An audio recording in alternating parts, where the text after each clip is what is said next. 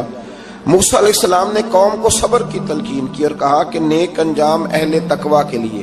یہاں ایک لطیف بات ہمارے صوفیاء نے بھی لکھی ہے۔ صوفیاء کہتے ہیں کہ فرعون نے کلمہ نہیں پڑھا پر جادوگر کلمہ پڑھ گئے۔ وہ کس طرح کلمہ پڑھ گئے؟ تو کہنے لگے دراصل انہوں نے آتے ہی حضرت موسیٰ کا ادب بڑا کیا تھا۔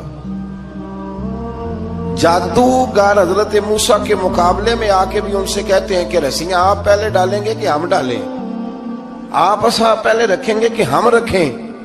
تو اتنا سا ادب کیا تو رب کریم نے فرمایا جو نبی کا ادب کرے وہ بے ایمان نہیں رہ سکتا، جو نبی کا ادب کرے وہ بے ایمان نہیں رہ سکتا، اور جو نبی کی بے ادبی کرے وہ ایماندار نہیں رہ سکتا۔ ختم ہو گئی بات۔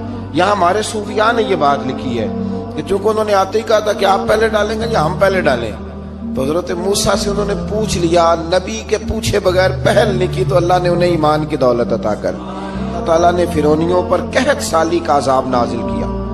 فرعونیوں کا طریقہ یہ تھا کہ اچھائی کو اپنا کمال گردانتے تھے، کہتے تھے یہ ہماری طرف سے، اور برائی کو معاذ اللہ بدشگونی کے طور پر موسیٰ علیہ السلام کی طرف منسوب کرتے تھے، کہتے تھے معاذ اللہ آپ کی وجہ سے یہ سارا کچھ ہو رہا ہے۔ ہوتے نا، نہیں کہتے جب سے میں وہاں گیا ہوں تب سے۔ ہمارے بزرگ ایک لطیفہ بھی سنایا کرتے تھے کہ کسی زمیندار نے نماز پڑھنی شروع کی تھی تو اس کے جانور مرنے شروع ہو گئے۔ اب لوگ سمجھتے ہیں کہ معاذ اللہ شاید یہ کسی بزرگ کے سبب سے ایسا ہے، حالانکہ یہ تو اللہ کی طرف سے آزمائش ہوتی ہے، اس کی حکمتیں ہوتی ہیں۔ اللہ تبارک و تعالیٰ نے ان پر عذاب کیا نازل کیا؟ آیت نمبر 130 اور 143 کا بھی آپ سورہ اعراف کی پڑھیں تو اللہ تعالیٰ نے ان پر ٹڈیوں کا، جموں کا، مینڈکوں کا اور خون کا عذاب نازل کیا۔ یہ کس قسم کا عذاب ہے؟ جمعے پڑ گئے، ٹڈیاں آ گئیں، یہ اللہ نے عذاب نازل کیا۔ جب وہ عذاب میں مبتلا ہوئے تو موسیٰ علیہ السلام سے کہا کہ آپ اللہ سے دعا کریں کہ ہم سے یہ عذاب ٹل جائے، اگر ایسا ہوا تو ہم ایمان لے آئیں گے، بنی اسرائیل کو بھی آزاد کر دیں گے۔ لیکن موسیٰ علیہ السلام کی دعا کے نتیجے میں جب عذاب ٹل جانے کے بعد فرعونی پھر اپنے وعدے سے پھر گئے۔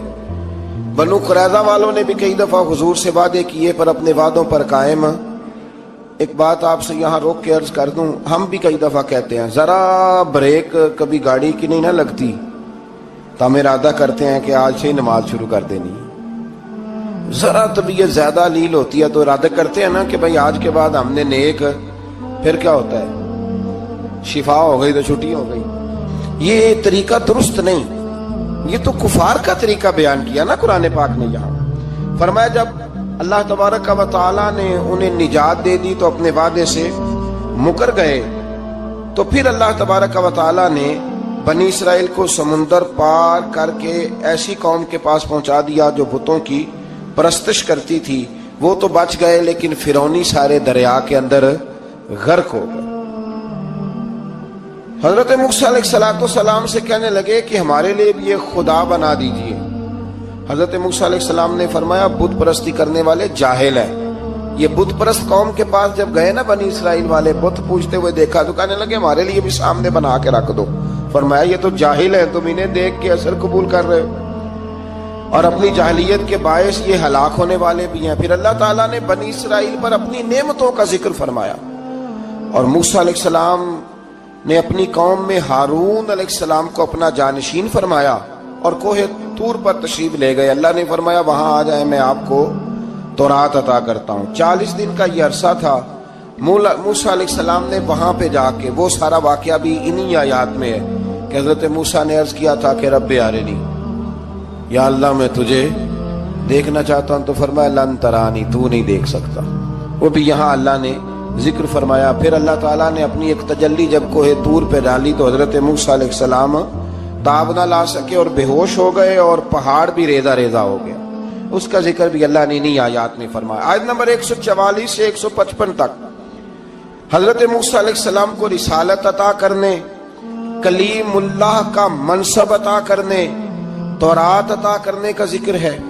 آگے چل کے بتایا کہ جو متکبر لوگ ہیں نا وہ آیات الہیہ سے منہ پھیرتے ہیں، اور جو لوگ اللہ کی آیات اور قیامت کو جھٹلاتے ہیں ان کے اعمال باطل ہیں۔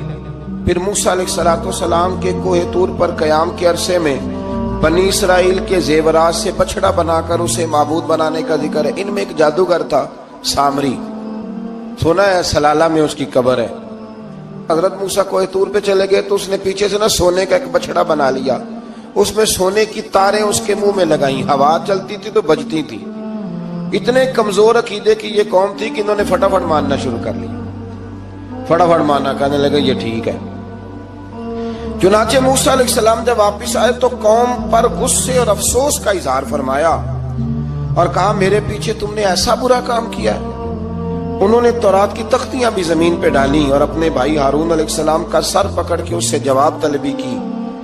انہوں نے کہا اے میرے ماں جائے، بڑے خوبصورت لفظ ہے قرآن پاک، اے میرے ماں جائے، اے میرے بھائی، قوم نے مجھے بے بس کر دیا اور قریب تھا کہ یہ مجھے قتل بھی کر دیتے۔